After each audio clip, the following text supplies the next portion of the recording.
시청자 여러분 안녕하십니까? 지난해 12월 국회가 가결한 윤석열 대통령 탄핵소추안이 헌법재판소에서 좀처럼 결론이 나지 않고 있습니다. 숙고 기간이 역대 가장 긴데요.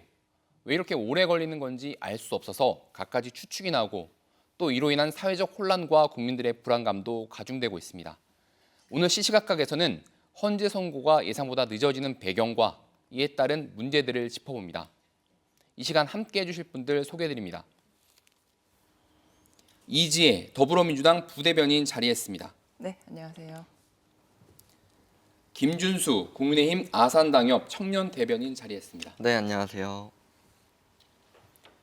권우철 중부대학교 교양학부 교수 자리했습니다. 네, 안녕하세요. 최우택 배지대학교 행정학과 교수 나오셨습니다. 안녕하세요. 그럼 먼저 준비한 영상 보시고 토론 이어가겠습니다. 파렴치한 종북 반국가 세력들을 일거에 척결하고 자유 헌정 질서를 지키기 위해 비상계엄을 선포합니다.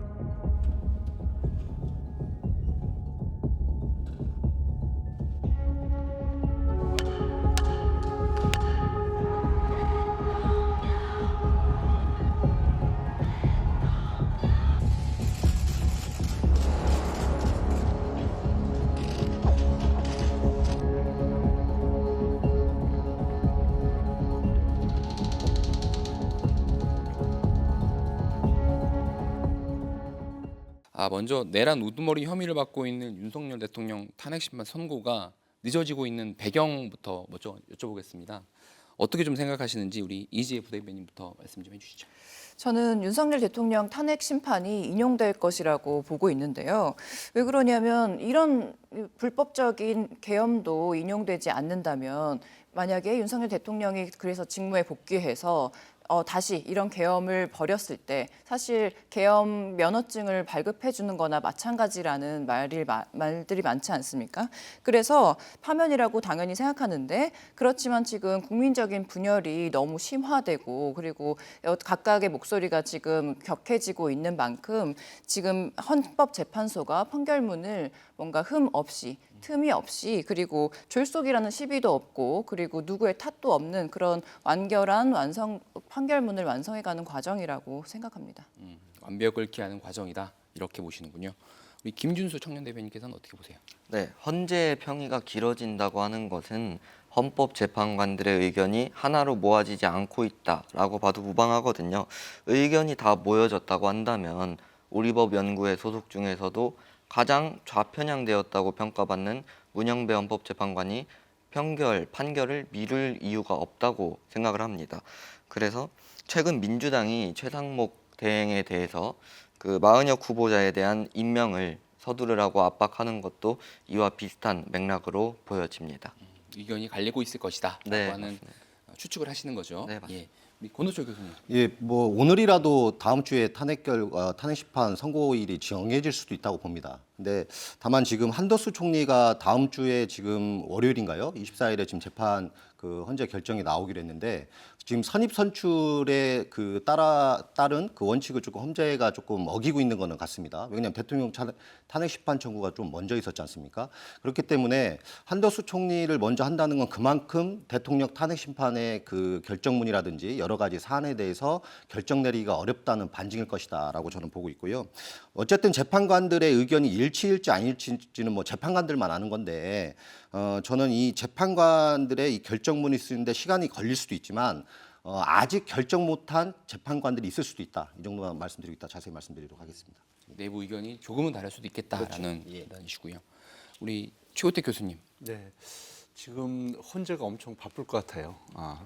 처리해야 될 일들이 너무 많아서 물론 이제 선입선출이 원칙이긴 하지만 그러나 이제 일의 또 중요도에 따라서 먼저 들어왔지만 할 일이 많은데 그것을 또 빨리 내보내면 다른 것들이 또 문제가 생기는 거잖아요. 그래서 아마 중요도에 따라서 우선순위가 정해지는 것이 아닌가 하는 생각을 해보는데요. 뭐 세 분 말씀하신 것처럼 지금 뭐 여러 가지 이유가 있겠지만 제가 봤을 때는 아직도 재판관들의 합의가 이루어지지 않았기 때문에 또 하나는 그러니까 그동안에 어떤 사실관계 쟁점들이 있었잖아요. 예를 들어서 뭐 홍장원 메모라든지 또 곽종근 전 사령관의 뭐 회유 압박 뭐 이런 것들, 아마 이런 것들에 대한 그런 그 뭐랄까요, 그 이런 것들 명확하게 지금 그 정리가 안 되어 있고 엇갈리는 상황이기 때문에 아마 헌법재판관들이 최종적으로 결론을 내지를 못했을 거다. 이제 그런 저는 뭐 추측을 해보는 거고, 또 하나는 지금 이제 아무래도 그 지금 그 새로운 그 재판관을 임명해야 되는 그런 상황에 있는데 아마 그것을 기다리면서 조금 더 기다려보는 것이 아닌가 또 그런 생각도 하고 있습니다. 이상입니다. 탄핵 선고 그 자체 내용에 대한 것도 그렇지만 뭐 외부적인 요인도 있을 수 있다라는 말씀이시고요. 이렇게 네 분 패널에 지금 탄핵 선고가 늦어지는 배경에 대해서 좀 들어봤는데 26일 그러니까 이재명 대표의 공직선거법 위반 2심 선고일이 26일로 다가왔는데 이 때문에 일각에서는 헌재가 이 판결 이후에 하려고 지연 전략을 쓰는 것이냐 아니냐는 의심도 나오고 있는 것 같아요.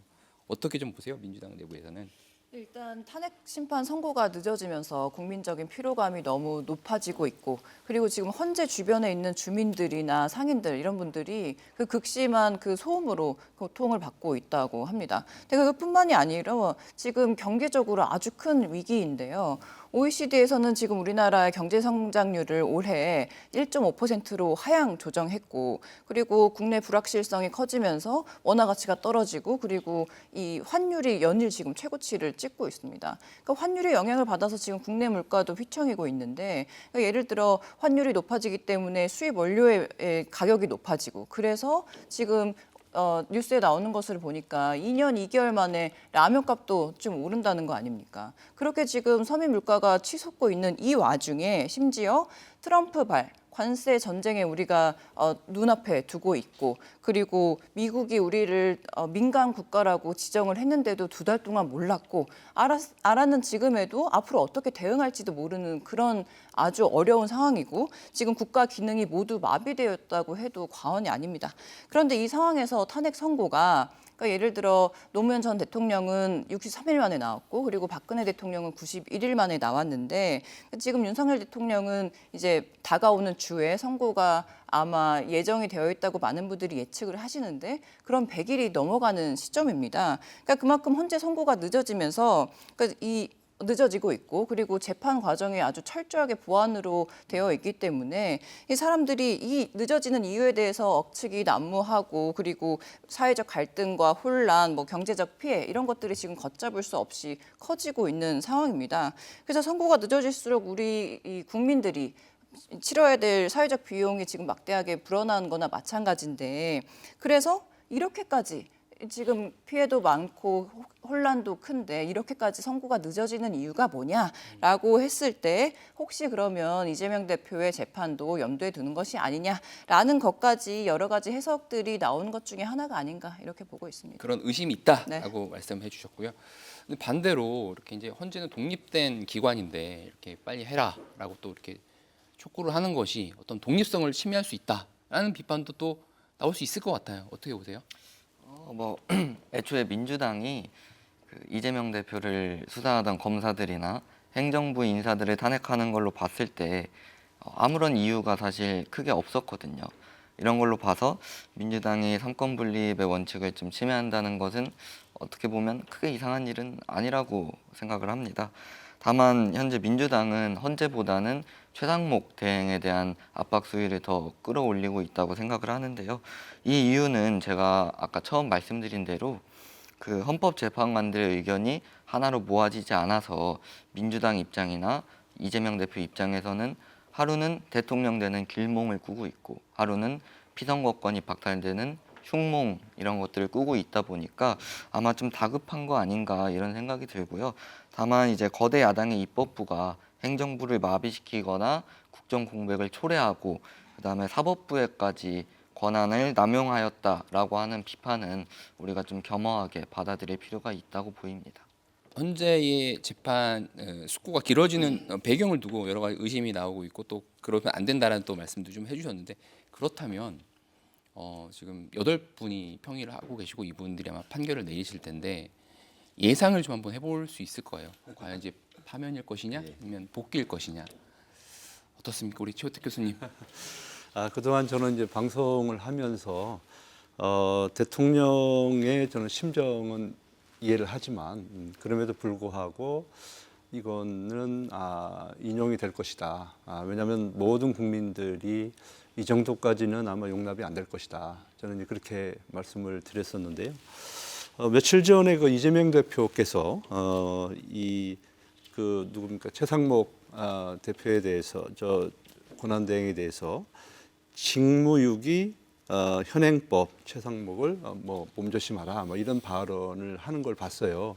이런 것을 하는 걸 봐서 헌재에 지금 돌아가는 판세가 조금은 아마 민주당이 원하는 방향으로 안 가는 것이 아닌가. 그러니까 이제 몸이 닳고 이렇게 하다 보니까 당 대표가 그런 강한 멘트를 하지 않았을까 하는 생각을 해봅니다. 그래서 그렇게 해서 저는 마음이 좀 변했어요, 사실은.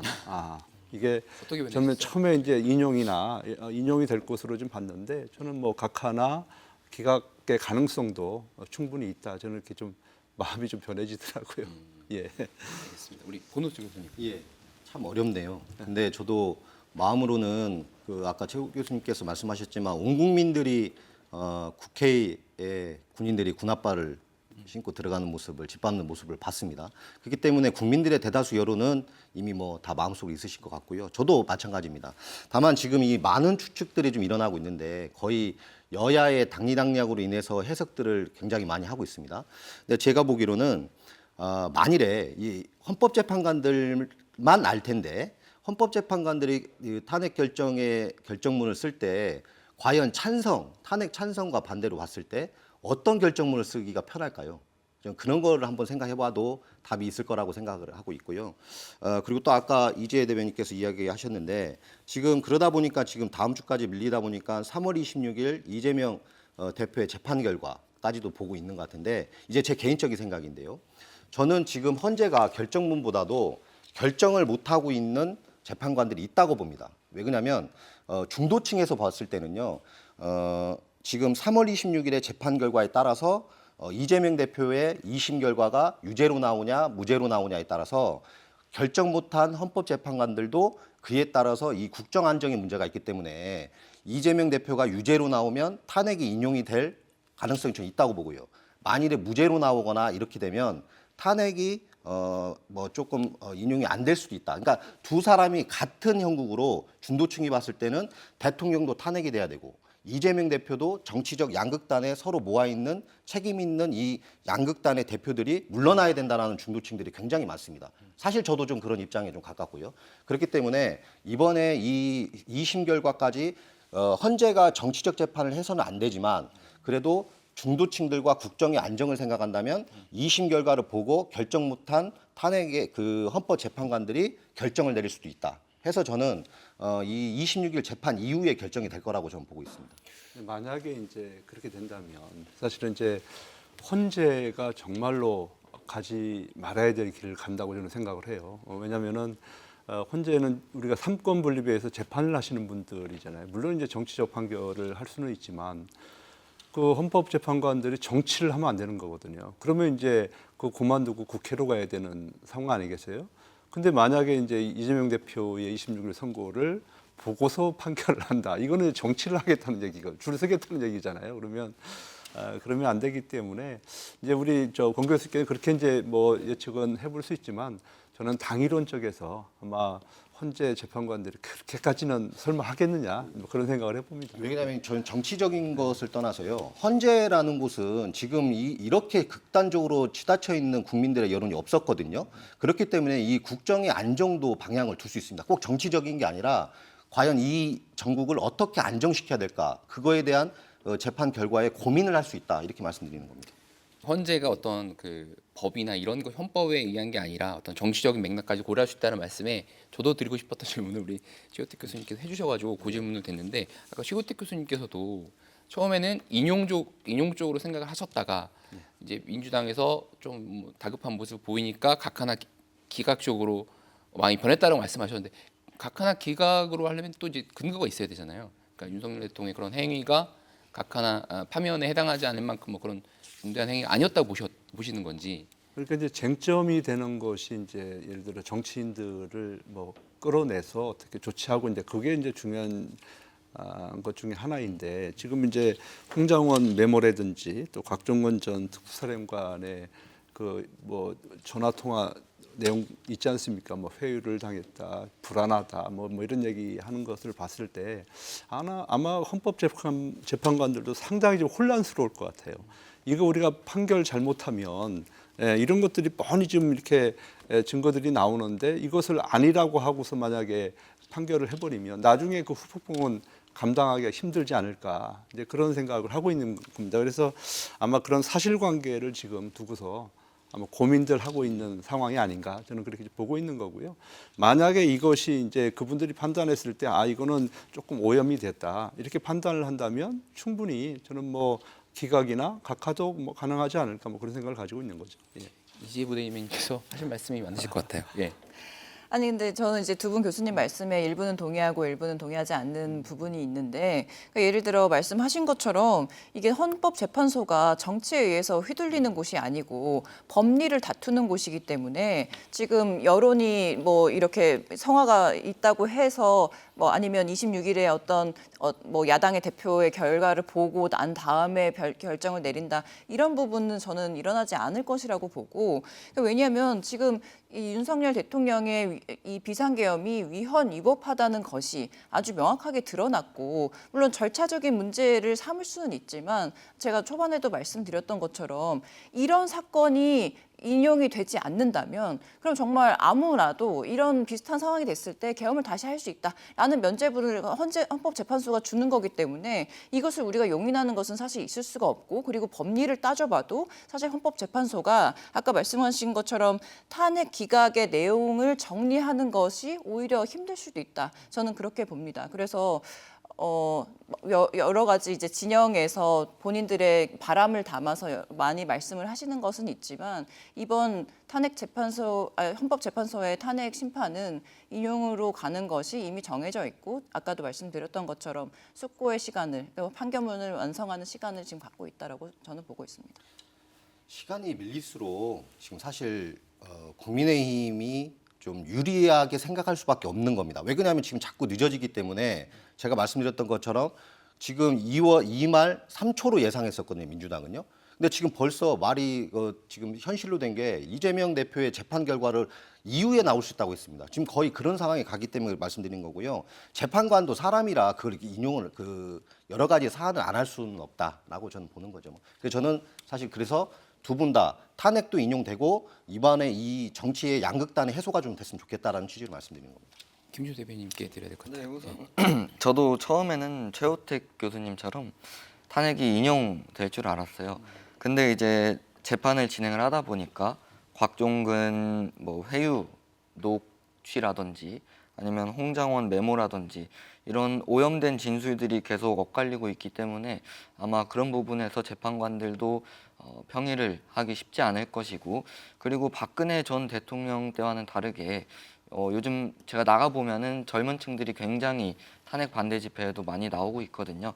이런 것들을 봤을 때 헌법재판소에서도 여론의 흐름을 의식하지 않을 수가 없다. 그래서 좀 판결에 좀 더 신중을 가하기 때문에 시간이 더 걸리는 것 아닐까 이런 생각이 들기도 합니다. 이런 질문 좀 드려보면 어떨까요? 아까 이제 그런 말씀 우리 이재 대변인께서 말씀을 좀 해주셨는데 많은 국민들이 좀 걱정하는 거가 뭐냐면 이제 그런 비상계엄을 해가지고 나라를 이렇게 만들어놨는데 이게 탄핵 사유가 아니라고 한다면 아까 말씀하셨던 것처럼 또 하면 어떻게 하지? 또 할 수 있는 거 아니야? 또 해도 된다는 거 아니야? 이런 어떤 정당성을 부여해주는 꼴이라서 이런 부분에 대해서는 어떻게 좀 생각하세요? 그 부분은 윤석열 대통령께서 확실하게 계엄 다시는 없을 것이다. 이번에는 그냥 우리 국가 비상사태를 국민들에게 알리기 위해서 그런 목적으로 시행한 계엄령이라고 분명하게 밝혔기 때문에 또다시 계엄령이 일어날 것이라는 생각은 들지가 않고요. 그 다음에 계엄이라고 하는 것은 헌법상 규정된 대통령의 권한입니다. 그 국회가 이제 민주당 주도하에 탄핵을 이제 행정부 인사들에 대해서 줄탄핵을 하는 것처럼 대통령도 헌법상 규정돼 있는 본인의 고유 권한을 쓴 것이고, 그다음에 국가 비상사태라고 하는 것은 오로지 판단 권한이 대통령께만 있는 것입니다. 그래서 대통령이 계엄을 내린 것이고, 다만 이번에는 국민들께 이것들을 알리기 위한, 경종 차원에서 알리기 위한 행위였다고 인정을 했고, 다시는 계엄을 하지 않을 것이라고 분명하게 약속을 했기 때문에 아마 또다시 계엄 사태가 발생되는 일은 없을 것이라고 생각을 합니다.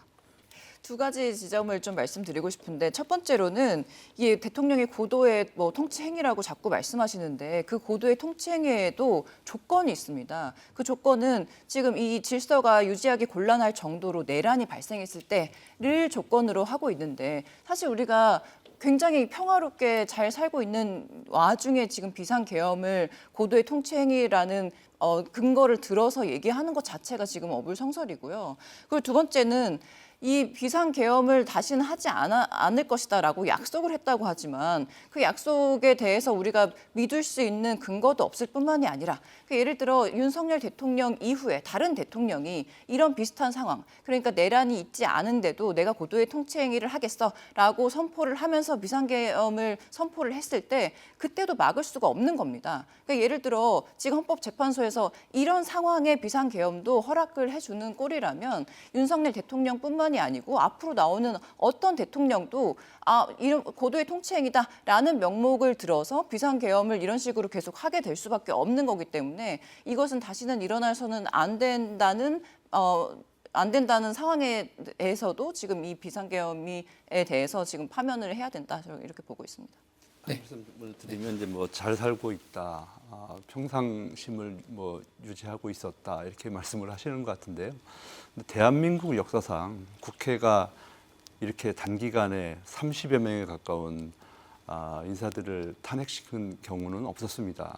결국 이제 그분들을 탄핵시켰다라고 하는 것은 직무가 정지되는 거 아닙니까? 그러면 사실 국정이 마비가 되는 거예요. 꼭 뭐 전쟁이 나고 뭐 총칼을 들어야지만이 이게 국정이 마비가 되는 건 아니거든요. 그러니까 장관들하고 또 실무자들이 일을 해야 되는데 그분들의 직무를 정지시켜 놓고 이것이 평상심이라고 얘기하고 이게 정상적이라고 얘기하는 건, 그건 제가 봤을 때는 문제가 좀 있는 것 같습니다. 그래서 대통령도 물론 잘못이 있지만, 그러나 분명히 국회도 그동안 너무한 측면들이 있기 때문에 저는 차제에 이 문제는 확실하게 털고 가야 된다. 그러니까 누가 잘하고 잘못하고 이건 이제 국민들이 알 거 아닙니까? 그러니까 어영부영 한쪽 힘의 논리에 의해서 너네가 잘못했으니까 너는 당해야 돼. 우리는 멀쩡한 사람들, 괜찮은 사람들이야. 이렇게 해서 어영부영 넘어가는 것은 또 다른 탄핵을 가져올 수도 있고 또 다른 계엄을 가져올 수 있기 때문에 저는 차제에 좀 확실하게 정리를 하고 가야 된다. 뭐 그런 말씀을 드립니다. 예. 지금 교수님 말씀은 어떤 취지로 말씀하시는 건 알겠는데요. 그랬다고 해서 탄핵을 그렇게 29번 뭐 이렇게 했다고 그래서 19번인가요? 29번인가 아무튼 그렇게 여러 차례 했다고 그래서 계엄을 하는 건 사실 말이 좀 안 되죠. 그런 게 국민들의 정서에 봤을 때는 좀 그런 게 조금 와닿지 않아서 이런 좀 시국이 된 것 같습니다. 그러니까 이제 그렇게 뭐 국민들 입장에서는 말이 안 된다고 볼 수는 있지만, 그러나 이제 그것을 당하는 대통령의 입장, 그러니까 대통령이라고 하는 것은 대한민국에서는 절대적 권력을 가지고 있는 거예요. 그건 뭐 우리 국민들이 주어진 권한이니까. 그럼에도 불구하고 국회의 행포에 의해서 아무것도 본인이 할 수 없는 상황에 놓인 거잖아요. 손발이 다 묶인 거잖아요. 그러면 뭘 할 수 있겠어요? 헌법에 보장되어 있는 본인의 권리 있지 않습니까? 그걸 활용하는 것이기 때문에 그 부분도 우리가 조금은 좀 이해를 해줘야 되지 않을까요, 그게요? 예. 그 부분에 대해서는 뭐 이재명 대표도 어떤 뭐 언론에 나와서 그런 거 과한 부분 있었다 뭐라고 얘기했던 부분이 있었던 것 같은데, 하지만 그렇다고 해서 계엄이 정당화될 수 있느냐 문제는 또 다른 문제인 것 같아서, 그 얘기는 이제 이 정도로 하는 걸로 하고요. 지금 아까 말씀드렸던 것처럼 그 헌법재판소의 평의가 사상 최장 기간으로 길어지면서 혼란이 말씀하셨던 것처럼 굉장히 좀 커지고 있거든요. 이런 국가적 혼란 좀 굉장히 바람직하지는 않은 것 같은데, 이런 국가적 혼란 좀 어떤 게 우려되시는지 우리 노철 교수부터 좀. 진짜 이 탄핵 여파로 지금 국가의 경제가 무너졌습니다. 거의 그 시내나 이렇게 식당가 가보면 뭐 거의 뭐 말할 수 없을 정도입니다. 거의 뭐 잘 되는 집들도 거의 다 지금 그런 문제가 있고요. 저는 그래서 좀 하루빨리 좀 결론을 좀 지어줬으면 좋겠다라는 말씀을 좀 드리고 싶고, 저는 이후에도 문제라고 봅니다. 그러니까 뭔 말씀을 한번 드리고 싶냐면요. 지금 여야가 이 탄핵 정국에 대해서 거의 찬탁 반탁의 논쟁처럼 지금 극단적으로 치우치고 있는데요. 저는 이런 자세로, 탄핵은 곧 결정이 될 겁니다. 근데 저는 이런 자세로 지금 그거를 안 당해 보셔야 되는데, 당해 본 분들은 아는데 지금 의정 갈등으로 인해서 지금 응급실 뺑뺑이가 있습니다. 저도 당해 봤거든요. 그리고 지금 소방관들이 절규를 하고 있는 거지 않습니까? 그분들 제가 봐도 와, 진짜 어떻게 해줄 수 없는 그 모습이 보여요. 지금 당장의 구급 사안인데 어디로 갈 수 없이 어떻게 해서든지 해야 되는데 이런 상황이 있거든요. 그래서 저는 이런 것에 더 정치권 인사들이, 탄핵도 이 결정도 중요하지만 앞으로 이 여야가 지금 총동원하고 있습니다. 그러니까 저는 이런 민생 문제, 이런 의정 갈등 문제에도 앞으로 이렇게 집중적으로 투자를 하고 투입을 해서 해결해야 되는 모습을 보여야 된다. 좀 그래줬으면 좋겠습니다. 예, 말씀드리겠습니다. 굉장히 중요한 문제이긴 하지만 예. 모든 사람들의 관심, 모든 역량이 다 거기에 집중되다 네, 보니까 또 굉장히 중요한 의료 문제. 그렇습니다. 지금 뭐 꼭 짚어야 될 문제들이 예. 지금 손 놓고 있는 거 아니냐라는. 그래서 저는 그게 말씀이신 것 너무 같습니다. 지나치게 그러니까 예. 좀 그런 모습도 조금 그만큼 좀 열중해봐라, 이런 말씀 좀 드리고 싶습니다. 최우택 교수님. 근데 지금 대한민국이 상당히 어렵죠. 우리 권 교수님 말씀하신 대로 이제 경제가 어려운데, 근데 조금 아이러니한 것은 윤석열 대통령이 취임을 하면서 어떤 얘기를 했냐면, 내가 1호 세일즈맨이 되겠다. 그래서 전 세계를 다니면서 열심히 일을 하셨단 말이에요. 근데 이제 그리고 이제 작년 같은 경우에는 뭐 수출도 사상 가장 많은 양을 이제 수출을 하고 그래서 경제 지표상으로는 그렇게 뭐 나쁜 것 같지는 않은데, 다만 이제 문제가 되는 것은 이제 소비가 이제 위축이 되다 보니까 특히 이제 자영업 하시는 분들이 상당히 어려운 것 같다 하는 생각을 좀 해봅니다. 그래서 이런 것들은 사실 이제 분위기가 많이 좌우를 하는 거거든요. 그러니까 국가가 앞으로 어떤 비전이 있고 희망이 있고 좋아질 거라는 그런 생각이 있으면 또 가서 편안하게 돈도 쓰고 이렇게 할 텐데, 지금은 모든 게 불확실하니까 불행한 거 아니겠어요? 그러니까 불안한 거 아니겠어요? 그래서 이런 불안함을 잠재우기 위해서는 저는 정치가 나서야 되는 거 아니겠어요? 결과적으로는 지금 국회의원들이 왜 국회에 놔두고서 전부 헌재 앞에 와서 그렇게 머리 깎고, 그 뭐 며칠 전에 보니까 또 어떤 분들은 또 뭐 계란도 맞기도 하고, 나 그렇게 하는지를 잘 모르겠어요. 차라리 싸우고 싶으면 국회 가서 치열하게 좀 싸워야 되지. 그 광장 민주주의는 우리 국민들의 몫이에요. 왜 그걸 정치하시는 분들이 거기 와서 그렇게 하고 있는지 저는 그 도저히 이해가 안 됩니다. 그리고 또 사실은 또 우리 이 국민들 같은 경우도 지금 크게 지금 실망감을 가지고 있고 광장으로 나오는데, 광장으로 나오는 이유 중에 하나는 경제의 문제도 있지만 정치의 문제가 크기 때문에 저는 차제에 짚을 건 짚고 바꿀 건 바꾸고 이렇게 해야 된다. 그렇게 하기 위해서는 우리에게 필요한 것은 87년도에 만들어진 헌법 있지 않습니까? 이거 문제가 저는 많다라고 봅니다. 그러니까 국민들이 나와서 요구하는 것은 지금 니네 모습은 아니야. 그러니까 대통령을 탄핵하고 지키고 안 지키고 그 문제는 아닌 것 같아요. 정치인들 니네가 바뀌어야 된다. 니네가 바뀌지 않으면 대한민국에 희망이 없는 거고 우리가 불안해서 못 살겠다. 그래서 이제 나오는 거거든요. 그래서 저는 차제에 정말 뭐 그 문제는 시간이 지나면 어차피 헌재 판결은 있겠지만 차제에 좀 개헌이 좀 되어가지고 정말 다시는 이렇게 싸우지 않고 서로 협력해서 일을 할 수 있는 시스템을 만드는 게 더 중요한 것 같고요. 그리고 지금 이 사태에도 불구하고 우리 지방에서는 평온하잖아요. 뭐 사는데 큰 문제 없지 않습니까? 그래서 그거는 저는 이제 지방자치의 힘이기 때문에 지금보다도 훨씬 더 강한 저는 이 분권을 해야 된다.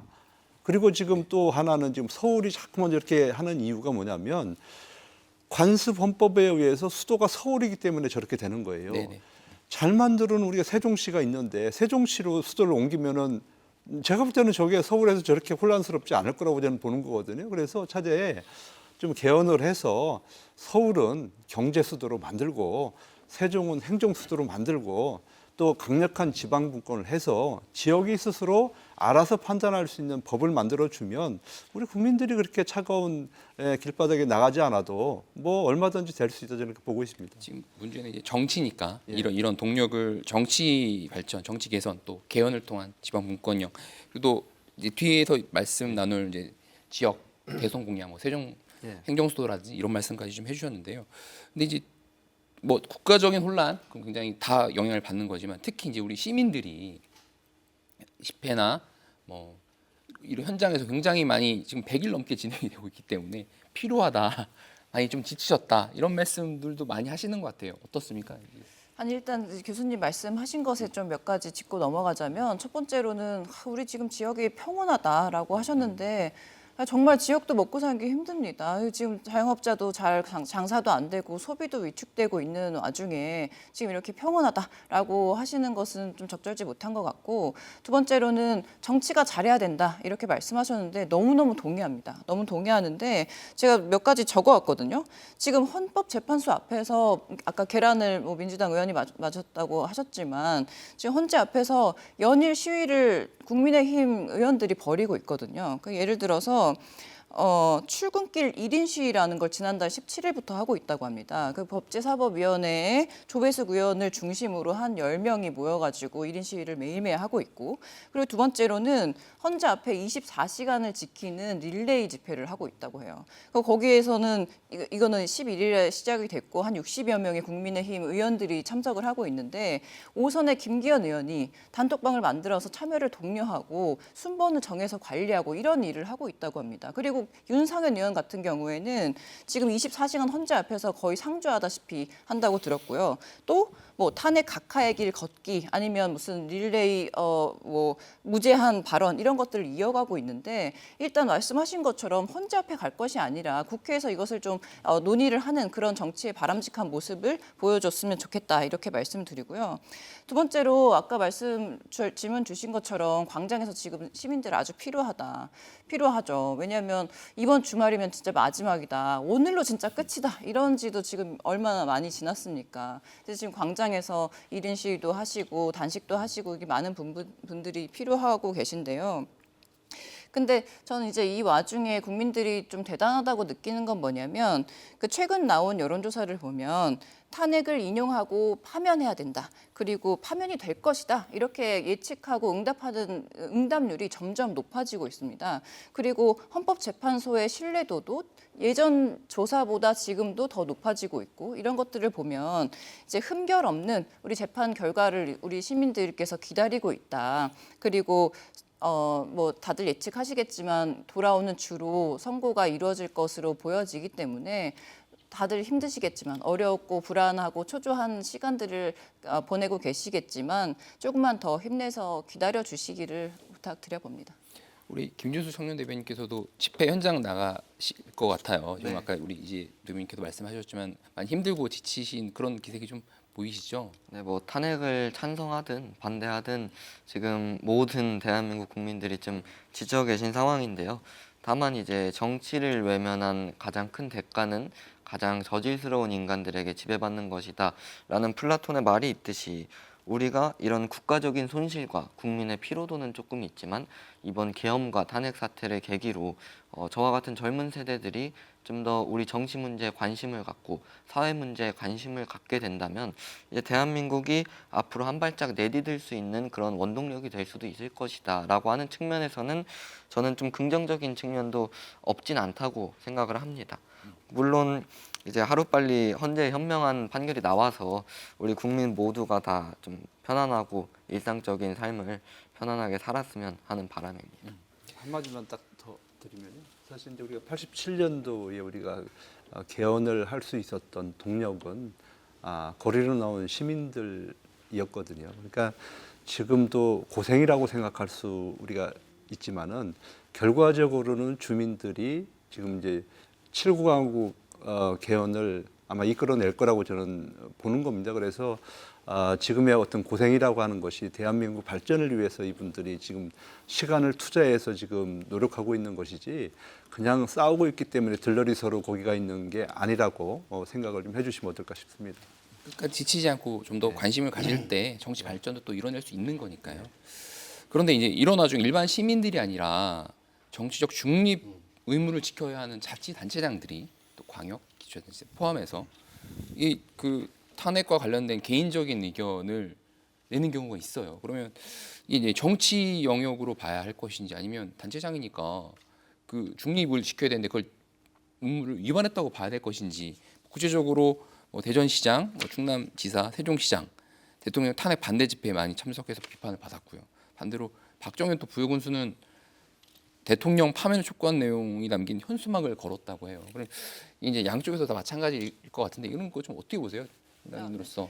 일단 공무원 정치적 중립 의무라는 것이 어디에 해당되냐면 특정 정당이나 후보자를 지지하거나 반대하는 행위를 금지하고 그리고 선거에 영향을 미치는 행위를 금지하는 겁니다. 그러니까 이게 어떤 규정에 나와 있냐면 지방공무원법 제57조에 공무원의 정치운동을 금지하는 그런 규정이 있는데요. 그런데 지금 이 57조가 적용하지 않는다라고 하는 대상이 있습니다. 바로 이 국민에 의해서 선출된 선출직 공무원이거든요. 그래서 이 선출직 공무원에 대해서는 정치적인 성격도 가지기 때문에 이 57조의 조항을 적용받지 않는다라고 되어 있고 그리고 두 번째 공직선거법 제86조에 보면 지자체장을 포함한 공무원 등은 선거에 영향을 미치는 행위가 금지되어 있다. 이렇게 명시가 되어 있는데 이번에 선관위 관계자가 이 탄핵 심판에 대해서는 이것은 선거가 아니기 때문에 이 선거법상 제한 금지 규정에 어긋난다고 볼 수 없다라고 이야기해 준 적이 있습니다. 그래서 그런 것으로 볼 때는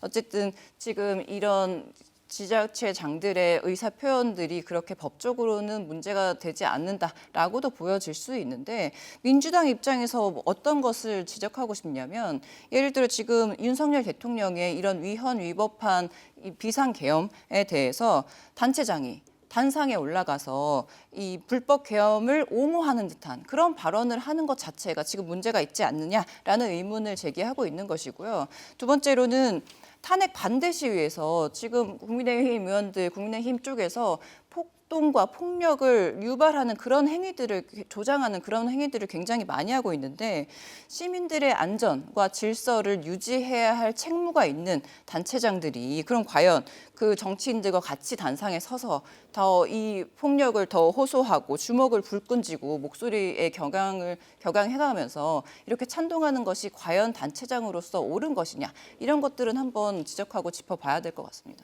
법적인 문제보다는 어떤 불법적인 사항에 대해서 정치적 견해를 뭐 동조하는 듯한 행동을 보이거나 아니면 어떤 시민들을 어떻게 보면 동조하면서 선동할 수 있는 그런 불법적인 행동들을 선동할 수 있는 그런 부분이 좀 문제가 될 거라는 의견이신 것 같고요. 우리 김준수 대변인께서는 좀 어떻게 보세요? 기본적으로 지자체장들은 정치적 중립을 유지해야 되는 의무가 있는 것이 맞습니다. 하지만 그것을 핑계 삼아서 그분들이 그런 집회에 참여하시는 것, 그런 것들은 그분들의 자유의지거든요, 사실. 그러면은 자유대한민국에서 사실 크게 문제될 것은 없다고 보고 그다음에 민주당 박정현 군수가 이번에 현수막 게시했다고 하는데 그것도 사실 국민의힘도 똑같이 그러면 똑같은 방법으로 좀 게시를 하면 되지 않을까 뭐 그런 부분에서 문제될 것은 크게 없다고 보는데요. 그러나 그들이 가진 권력을 이용해서 정치 중립의 의무를 어기는 것은 저는 또 다른 사안이라고 생각을 하는데요. 강기정 광주시장 같은 경우에 그 좌우 집회를 나눠서 어느 한쪽에는 집회 허가도 내주지 않았었던 적이 있었고 그다음에 김동연 경기도지사 같은 경우에는 저희 충남대학교에 와서 학생들의 이 수업 시간을 특강 시간으로 빼면서 이제 대학생들의 정치관에 영향을 줄 수도 있는 이런 탄핵 촉구 강연까지 했던 걸로 제가 파악을 하고 있는데요. 저희 대학교니까. 그래서 이렇게 본인들의 권한과 지위를 이용해서 국민들의 표현의 자유를 좀 어떻게 보면 좀 막는 격이고 그다음에 대학생들, 학생들의 생각을 호도하고 그다음에 좀 어떻게 영향을 끼치려고 드는 이런 행태는 저는 이거는 분명히 잘못됐다라고 생각을 합니다. 제가 좀 말씀드리겠습니다. 지금 우리 청년 대변인께서 말씀하신 것도 맞습니다. 표현의 자유는 맞죠. 근데 다만 그거는 이제 개인적인 입장, 사인들이고요. 지금 이런 자치단체장들은 공인들입니다. 그리고 지금 중앙정치인, 특히 뭐 분류할 수 있는 국회의원들은 제가 좀 이해를 하겠습니다. 근데 특히 이 지방행정을 다루는 자치단체장들은 그러면 안 된다고 저는 생각합니다. 중앙정치와 지방정치를 분리는 저는 정확히 해야 된다고 보는데 그럼 과연 이 사람들이 왜 이렇게 욕을 먹으면서도 그 자리를 가느냐 저는 본질적인 건요 공천 문제입니다. 지금 바로 앞에 있는 게 이제 지방선거 있지 않습니까? 지방선거에 가만히 있으면 되겠습니까? 그러니까 그 자리에 나오고 또 결과가 어떻게 따라서 윤석열 대통령이 만일에 그들의 생각처럼 다시 돌아오면 그 사람이 주도권 쥐고 가는 겁니다. 그렇기 때문에 그런 입장이 있을 거다라고 저 보고 있고 이 문제는 공천 문제와 저는 같이 결부해서 생각하고 있다는 말씀드리겠습니다. 개인의 어떤 정치적인 목적이 있을 그렇죠. 것이다. 예, 라고 예. 생각하시는 그러니까 거죠? 이렇게 욕을 먹는 거죠. 알면서도 지금 이러고 있는 거지 않습니까? 근데 만약에 이제 뭐 교육감이 그런 자리에 나갔다라면 문제는 되겠죠. 그러나 이제 선출직 같은 경우에는 우리 아까 부대변인 말씀하신 대로 법적으로 사실 문제는 없습니다. 이제 본인의 선택이죠. 이제 본인이 선택했을 때 사실은 그게 어떻게 보면 공천을 받을 수 있는 기회도 되지만 또 하나는 만약에 주민들 눈에 이렇게 눈이 찌푸리게 되면 내년도에 또 선택을 못 받을 수도 있는 거거든요. 그래서 그건 정치인들은 본인이 선택한 거에 대해서는 책임을 져야 되기 때문에 그 부분은 우리가 현실적으로는 어차피 그 공천을 받아서 또 당적을 보유하고 있는 자치단체장 입장이기 때문에 뭐 그런 활동들을 비난할 수는 있지만 그러나 그렇게 한쪽만 너무 이렇게 싸잡아가지고 비판하는 것은 저는 좀 바람직하지 않다 그렇게 보고 있습니다. 혹시 더 하실 말씀 있으시면 하시고 아니면 다음 주로. 아니 다 동의하고 그냥 한 가지만 덧붙이자면 이 정치적 중립을 권력을 이용해서 위반하면 안 된다라고 하신 청년 대변인 말씀에 덧붙여서 우리 서울의 오세훈 시장님도 광화문에 탄핵 찬성하는 집회의 천막에만 벌금을 물리겠다라고 하신 점도 있었다는 점 다시 말씀드립니다. 저 토론이 전반부에 좀 뜨거웠어요. 그러니까 좀 뜨거워가지고 준비된 것들을 다 할 수 있을까라는 생각이 살짝 들면서 좀 더 중요한 핵심적인 것에 좀 집중해 보자는 생각이 듭니다.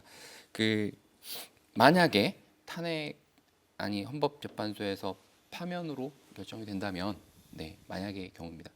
조기 대선이 벌어지지 않겠습니까? 조기 대선이 펼쳐진다면 여러 가지 다양한 이제 지역의 요구가 필요할 것 같습니다. 이 대선에 반영해야 될 그런 것들이 지금 지역에서는 세종에서는 행정수도론이 뭐 이미 많이 좀 대선 주자들 사이에서 잠룡인 대선 주자들 사이에서 많이 얘기가 나오고 있습니다. 이 외에 우리 지역에서 좀 추가로 발굴 또는 제시해야 될 공약들 어떤 것들이 좀 중요한 건지 우리 윤호철 교수님부터. 우선 윤석열 정부가 우리 충청권의 아들이라고 하면서 지난번에 표를 많이 받아갔습니다. 근데 준 건 거의 없죠. 거의 없다라고 봐야 될지 없다고 봐야 될지 이제 사람이 다 다를 텐데 없는 거는 같습니다. 그래서 저는 사실 새로운 공약을 발표하고 만들어내는 것도 중요하지만 기존에 하기로 한 거 하면 됩니다. 그러니까 쉽게 얘기해서 지금 국회 세종 완전 이전, 대통령 집무실, 그다음 공공기관 혁신 2차 이전 문제 이런 거 지금 다 안 하고 있습니다. 그리고 저는 특히 지금 자치단체장들이 지금 국민의힘의 자치단체장들이지 않습니까? 전부 다 시도지사들이요. 저는 그동안은 대통령이나 정부 눈치 보느라고 못했다고 치면 지금처럼 지금 대통령 아직 없지 않습니까? 권한대행이 있긴 있지만 뭐 제가 너무 이렇게 좀 극단적인 표현일 수도 있겠지만 참 암울한 이 시기이지만 거꾸로 지역의 현안은 여야가 없어야 됩니다. 그렇기 때문에 저는 이 시도지사들이 조금 더 집중을 해서 이번에 다른 거 벌리려고 하지 말고 선택과 집중을 해서 기존에 하기로 했던 거 잘했으면 좋겠습니다. 우리 최호태 교수님께서 아까 지방 복권형 말씀도 하셨지만 지역의 이번에 대선에서 우리 지역 세종 행정수도론 이외에 추가적으로 강력하게 좀 얘기해야 될 거 한 가지만 좀 꼽아주신다면. 지금 이제 아까 그 우리 공 교수께서 윤석열 정부에서 지역에 뭐 내려오는 게 별로 없다라고 그랬는데 이제 보는 각도에 따라서 조금 차이는 있는 것 같습니다. 왜냐하면은 사실 지난 정부 때는 우리 지역에 있는 예를 들어 뭐 중기청 같은 경우 이제 승격을 중기부가 되면서 이제 세종으로 뭐 떠나간 자리에 사실은 이제 방위청 같은 경우도 들어오기도 하고요. 대전 역사상 처음으로 또 국가산단도 좀 지정이 되기도 하고 뭐 다양한 여러 가지 있었습니다. 지역에 이제 배려된 것이 있었기 때문에 그 부분은 조금 우리가 좀 생각을 좀 다시 해줬으면 하는 부탁을 좀 드리겠고 지금 대전과 충남 통합 논의가 한참 진행 중에 있습니다. 이것은 우리 지역뿐만 아니라 지금 이제 전국적으로 사실 대구 경북이 처음 시작을 해서 달려가고 있는 상황인데 경북 쪽에서 조금 브레이크를 거는 바람에 사실은 지금 이제 그쪽이 주춤하고 있습니다. 그러나 그 이후에 이제 대전 충남이 속도를 내면서 지금 이제 전국에서 가장 빨리 달려가고 있는 이제 그런 형국이란 말이에요. 그 뒤를 이어서 지금 이제 부산하고 경남이 가고 있는 거예요. 그러나 이 행정 통합이라고 하는 것은 앞으로 우리 미래 세대를 생각했을 때는 정말 we have no choice입니다. 그거 말고는 다른 선택이 없는 것 같습니다. 왜냐하면 인구 줄어들죠. 지금 정보통신 발달되죠.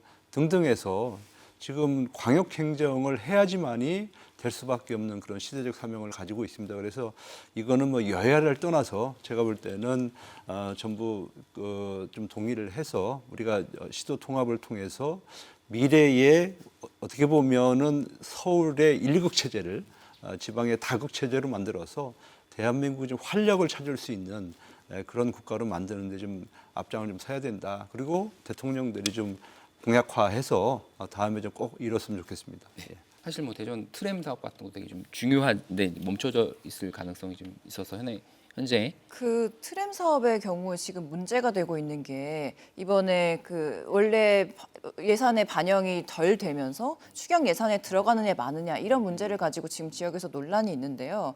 제가 지금 이 부분에서 좀 대전시에 두 가지 정도를 지적을 하고 싶은데 첫 번째로는 이 예산 편성에 대해서 우리가 좀 흐름을 보면 크게 두 가지거든요. 첫 번째로는 지자체에서 예산을 편성해서 정부 안으로 넣는 과정이 있고 두 번째로는 정부 안을 가지고 국회에서 논의하는 과정 이렇게 두 가지로 나눠집니다. 근데 이제 지자체마다 하고 싶은 사람들이 워낙 많을 건데 예산은 한정되어 있으니까 그럼 정부에서 그럼 지자체에서 올린 이 예산안이 타당한지 그런 것들을 검토하는 작업이 있는 건데 그 과정에서 반영이 안 되고 삭감되는 예산들이 많게 되는 겁니다.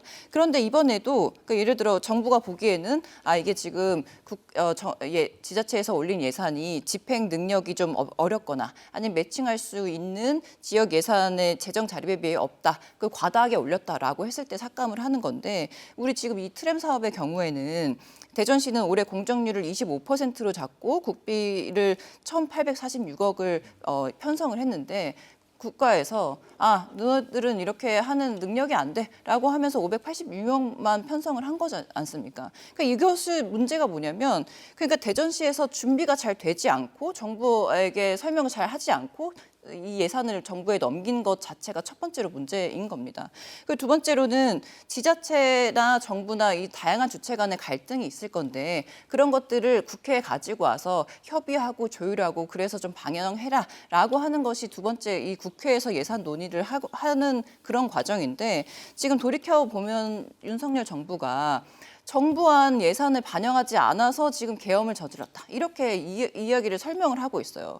그러니까 갈등을 합의해가는 과정이 국회인데 그런 국회의 기능을 아예 인식을 못하고 그렇게 발언을 한 거죠. 그러니까 지금 국회에서 지자체의 예산이 담길 그런 여지를 이 비상계엄을 통해서 완전히 무너뜨려 본 거라는 겁니다. 박탈했다고 보는 거죠. 그래서 이 두 가지 문제가 있는데 그러니까 지금 대전시에서 추경 예산을 넣지 못해서 그래서 지금 뭐 사업이 진행이 되네 마네 이런 얘기들을 할 것이 아니라 추경 예산 안에 정말 지금 이 트램 예산이 정말 잘 진행률을 잘 할 수 있다라는 근거 자료를 잘 가지고 정부에 설명을 잘 하면 되는 일이고 두 번째로 이제 또 대전 정치권에서도 힘을 모아야 될 때라고 생각합니다. 네.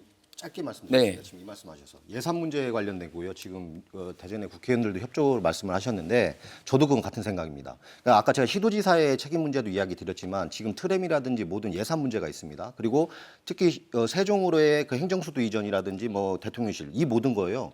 민주당이 더 노력해야 됩니다. 왜 그러냐면 지금 과거에 비해서 지금 민주당의 주류 국회의원들이 서울에 대부분 있습니다. 그분들 내부에서 반대할 수도 있습니다. 그렇기 때문에 저는 협조할 거는 시도지사에게 민주당의 다수인 충청 지역의 국회의원들이 협조할 건 협조를 해줘야 되는 자세도 필요하다. 그 말씀드리겠습니다. 지금 탄핵이라서 어떤 국정 공백기인데 이런 시기일수록 그럼요. 지역 현안들이 여야가, 멈추지 예. 않고 갈 수 있도록 지역 현안에 힘을 모아야죠. 여야가 없다. 예. 그 말씀드립니다.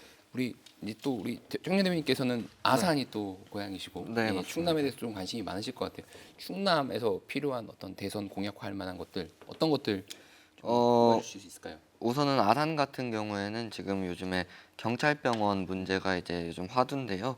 그리고 세종시 이런 데는 지방법원 설치 이런 것들이 떠오르고 있습니다. 다만 이번 뭐 계엄이나 탄핵 사태로 인해서 좀 사업 추진에 좀 어려움이 생길 수도 있겠다라고 하는 우려들이 있는데요. 우선은 뭐 이런 사업들이 이번 일로 영향을 받을 가능성은 크게 없다고 봅니다. 왜냐하면은 거점으로서의 필요성이 너무나 명확하고 그다음에 권호철 교수님이 말씀하신 대로 지역 현안에는 여야가 따로 없어야 합니다. 그거에는 특히 공감을 하고요. 그래서 이번 추경 예산안에 가능하면 반영이 되도록 해야 할 것이고요. 만약에 재원 조달 측면에서 문제가 있다고 한다라면 금년도에 편성되는 내년도 예산안에서 이제 거기서는 이제 꼭 반영이 돼야 된다고 생각을 합니다. 그러기 위해서는 우리 충청 지역의 정치인들이 좀 적극적으로 나서줘야 되는데 좀 소극적인 것 같아서 그런 부분은 조금 아쉬운데요. 다만 이제 유권자들이 이러한 것들을 종합적으로 판단해서 그 정치인들을 평가하고 그 다음에 다 같이 촉구해 나가는 노력을 한다면 좀 더 수월하게 이런 사업들이 진행되지 않을까 생각을 하고 정말 지역 현안에는 여야가 없어야 된다는 말에 깊이 공감을 합니다. 네, 준비한 시간이 어느덧 다 돼서 못다한 말씀은 저희 유튜브에서 또 이제 방송을 하니까요. 거기서 추가로 좀 말씀해 주시면 어떨까 싶습니다. 네. 헌법재판소는 법 가운데 가장 상위법인 헌법재판을 전담하는 최고 법원이자 단일 법원입니다. 대통령 탄핵 판결의 엄중함, 또 판결을 되돌릴 수 없는 법 체계 등을 고려하면 지금처럼 진행 상황을 전혀 밝히지 않은 이런 깜깜이 공보 규정은 조금 손볼 필요가 있지 않을까 생각됩니다. 대한민국 헌법 제1조 2항은 대한민국의 주권은 국민에게 있고 모든 권력은 국민으로부터 나온다고 분명히 밝히고 있습니다. 국민은 알 권리가 있습니다. 대전 MBC 시시각각 오늘 순서는 여기서 마치겠습니다. 함께해 주신 시청자 여러분 고맙습니다.